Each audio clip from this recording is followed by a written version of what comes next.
Hello, my name is Maritza Sanchez, and I'm currently interning at the Department of Juvenile Justice in Daytona Beach, Florida. Before I begin, I would like to include that there were several limitations with taking electronics on the floor along with the juveniles.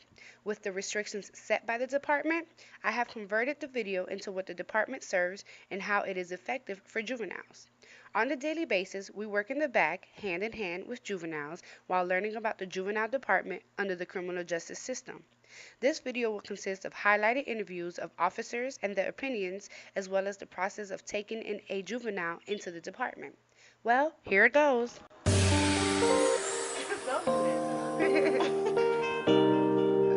No, I'm doing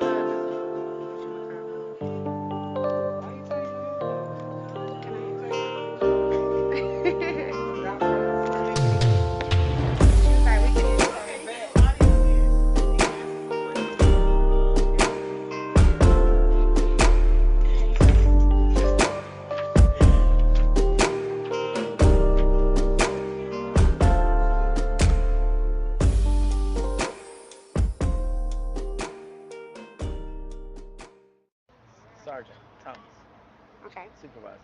Okay. And can you explain how intake works? The intake process, they're brought in by law enforcement. Once they're brought in by law enforcement, they're asked a series of questions. Based on their answers to the questions, that determines whether they need to be medically cleared. Questions are asked like if they ever did any drugs in the last 24 hours or consumed any alcohol, thought about suicide. Then if they answer yes to that, then they're taken back out to be medically cleared. Once they're medically cleared, then they go through a series of questions with their JPOs, which are in the back, based on their charges being brought in. There also are electronic and frisk search, their strip search prior to um, their questions being answered.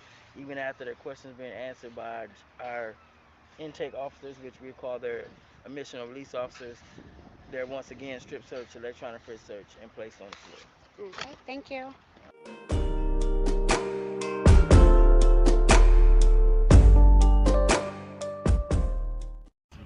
Um, Wake them up. They have to make up their bed.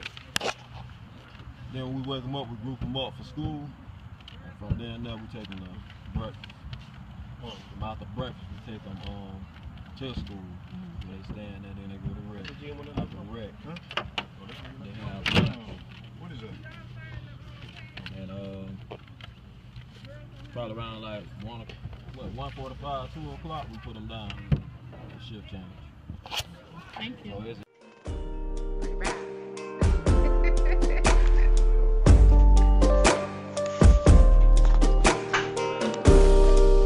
Straight out of Diamond Style Production. Okay, look.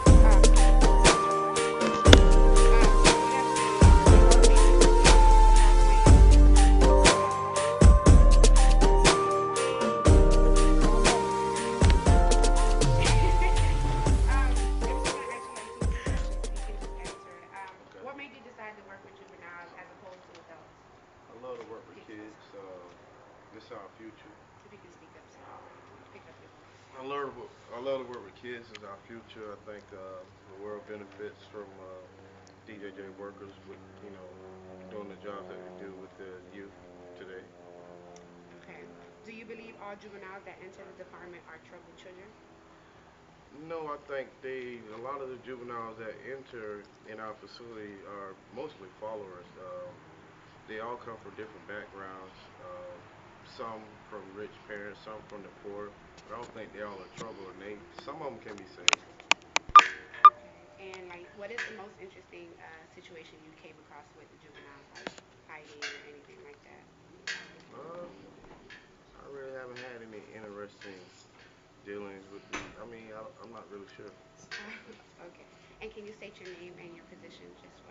My name is Patrick Sullivan. I'm a juvenile detention officer at Volusia Juvenile Detention Center. Thank you. State your name and your position. My name is James Milton. I'm a senior juvenile probation officer with the Department of Juvenile Justice. Okay. Do you believe all juveniles that enter the department are troubled children?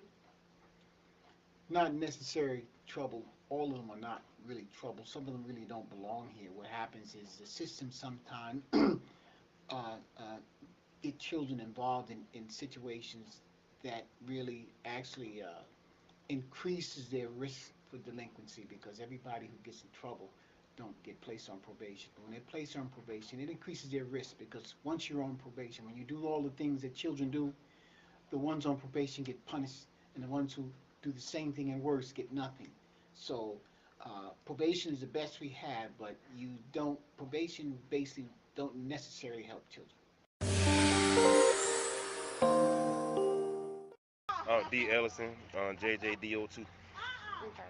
What is your perception of, well, have your perception of juveniles changed since working in the department? It's a whole lot because you get to see what they're really like as far as like inside of their minds what they think, because a lot of kids they'll tell you their whole life story, and just because they come in on a charge doesn't mean that they're bad children. Some of them grow up around stuff like that, and sometimes they need like a different environment to change their ways. So a lot of kids can benefit from having positive friends and more positive State your name and your position. environment. So My name is Okay. Michelle McGurk, and I'm a Juvenile Justice Detention Officer Senior, which makes me a JJDO2. Okay. What questions should I ask? How do you feel about the juveniles? Like, as far as working with them, or do you feel like they're bad? Do you feel like some of them? No, they all come from different backgrounds. Each child is different that we get through here. Okay. What made you decide to work with juveniles as opposed to like try working with adults? Or Because with juveniles, I hope more for rehabilitation and to be more of a role model to them, to give them inspiration to be able to change their lives. okay. So with that being said, do you feel like the department is effective to the juveniles?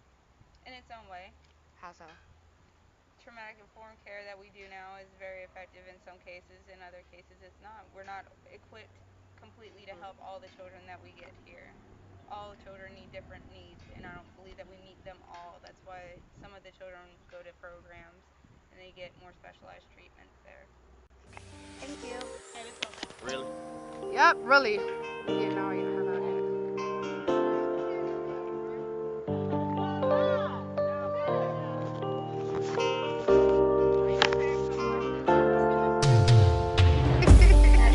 Give me your call.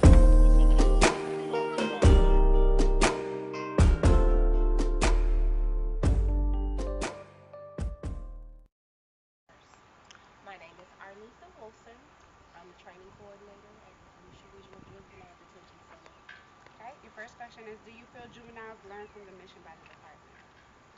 In some cases, yes, in other not. How so? Depends on their charges and their participatory education and the mentality of the child. Okay. And do you believe all juveniles that enter the department are troubled children? No. Why? Or how? Why do I feel that they are not all troubled children? Because all children are different. So everybody has their own, we're all human beings. You and I aren't the same. So we're all different. State your name and your position, please. Officer James Spencer, JGDO1. Okay. The first question is, if you could change one thing, what would it be? I would like to have the system set up so the kids would be accountable for their actions. The society that they grow up in now, it's a society where they don't feel like they have to take responsibility for their actions. And the system is set up to show that, you know, the responsibilities that they're given, they don't follow through with it. Okay. And do you believe all juveniles that enter the department are troubled children? No, I do not. I believe that some just need some structure and discipline. That's a consistent foundation for just any family. If you have structure and discipline, I believe that all kids can be reached.